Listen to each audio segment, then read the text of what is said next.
ហេតុផលទាំង5ចំណុចដែលអ្នកគួរតែជ្រើសរើសទៅសិក្សានៅប្រទេសកូរ៉េ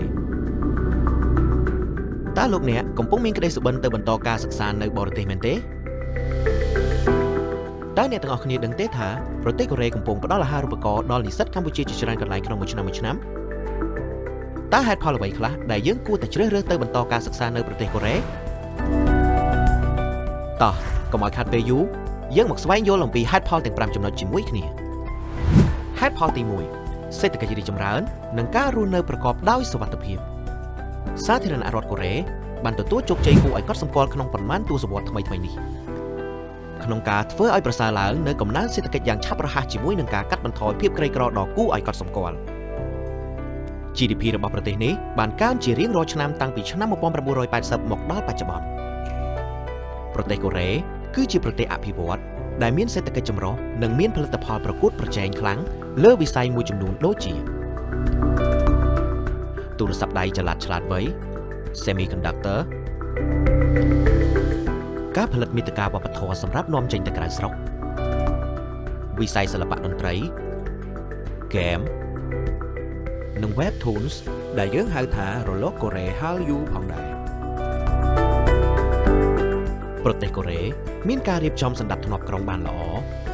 ការរីកចម្រើនលើគ្រប់វិស័យនិងប្រព័ន្ធសន្តិសុខសុវត្ថិភាពខ្ពស់ដែលធ្វើឲ្យការរស់នៅប្រកបដោយទំនុកចិត្ត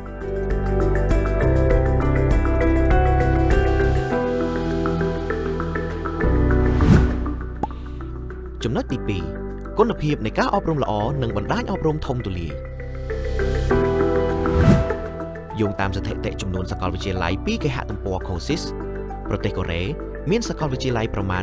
335កន្លែងនៅទូទាំងប្រទេសគិតត្រឹមឆ្នាំ2023ក្នុងចំណោមសាកលវិទ្យាល័យទាំងនោះក៏មានសាកលវិទ្យាល័យល្បីៗដែលជាប់ចំណាត់ថ្នាក់ជាសាកលវិទ្យាល័យឆ្នើមក្នុងចំណោមសាកលវិទ្យាល័យនានានៅលើសកលលោកផងដែរចំពោះសាកលវិទ្យាល័យនៅកូរ៉េគឺភាគច្រើនសុទ្ធតែមានបណ្ដាញជាមួយសាកលវិទ្យាល័យដៃគូនៅតាមបណ្ដាប្រទេសនានានិងជាពិសេសជាមួយនឹងក្រុមហ៊ុនឯកជនមូលនិធិវិទ្យាស្ថានសិក្សាស្រាវជ្រាវជាច្រើនដែលជាហេតុនាំឲ្យគុណភាពអប់រំកាន់តែល្អនិងសិស្សានុសិស្សមានការងារធ្វើក្រោយពីបញ្ចប់ការសិក្សា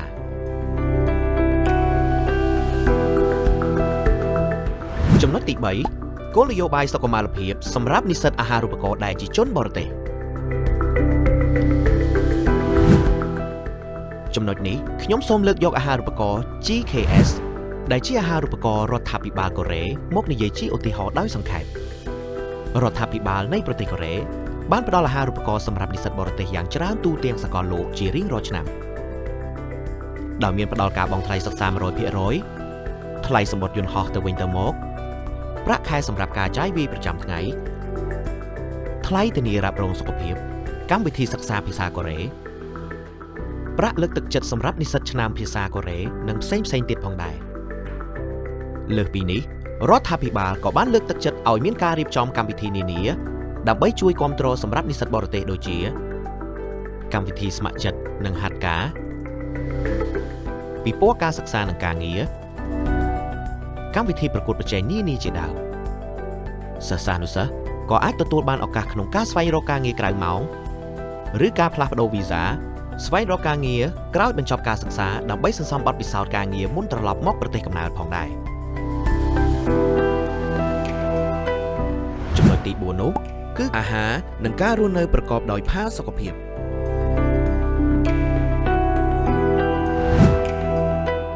ប្រទេសកូរ៉េមានការប្រើប្រាស់ឡានក្រុងតាក់ស៊ីរថភ្លើងក្រោមដីលើដីជាមធ្យោបាយធ្វើដំណើរសាធារណៈដ៏ពេញនិយមដែលយើងអាចរកបានយ៉ាងងាយស្រួលសម្រាប់អ្នករស់នៅទីក្រុងមធ្យោបាយធ្វើដំណើរសាធារណៈនៅទីក្រុងសេអ៊ូលបើកដំណើរការ24ម៉ោងដូច្នេះសម្រាប់សិស្សានុសិស្សដែលរៀនដល់យប់ជ្រៅគឺមិនចាំបាច់បារម្ភរឿងមធ្យោបាយធ្វើដំណើរនោះទេចំពោះអាហារវិញរឹតតែមិនមានអ្វីត្រូវព្រួយបារម្ភប្រជាជនកូរ៉េចាត់ទុកបាយជាអាហារចាំបាច់ដូចប្រជាជនកម្ពុជាដែរនេះក៏ជាហេតុផលមួយដែលលោកអ្នកគួរពិចារណាផងដែរព្រោះប្រទេសខ្លះមិនបរិភោគបាយជាអាហារប្រចាំថ្ងៃនោះទេគឺអាចបរិភោគតែនំប៉័ងដំឡូងសាច់សត្វឬបន្លែប្លែកៗខុសពីទម្លាប់ឬចំណង់ចំណូលចិត្តរបស់អ្នក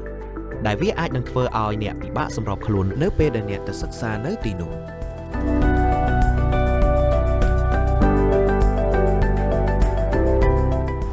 ទី5លក្ខណៈអាកាសធាតុនិងទេសភាព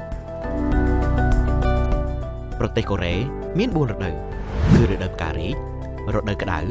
រដូវស្លឹកឈើជ្រុះនិងរដូវរងា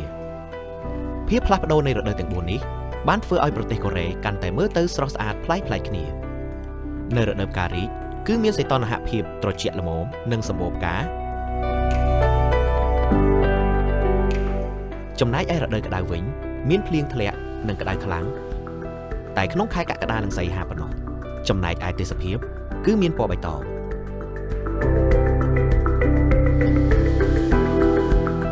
នៅរដូវស្លឹកឈើជ្រុះស្លឹកឈើមានពណ៌ចម្រុះដែលមើលទៅគឺស្រស់ស្អាតប្លែកភ្នែកនៅចន្លោះខែធ្នូដល់ខែកុម្ភៈគឺជារដូវរងាដែលសីតុណ្ហភាពធ្លាក់ដល់ដកក្រោម0និងមានធ្លាក់ព្រិលផងដែរប្រទេសកូរ៉េមិនមានលក្ខណៈគ្រោះធម្មជាតិធំៗដែលពិបាកក្នុងការគ្រប់គ្រងនិងរស់នៅនោះទេ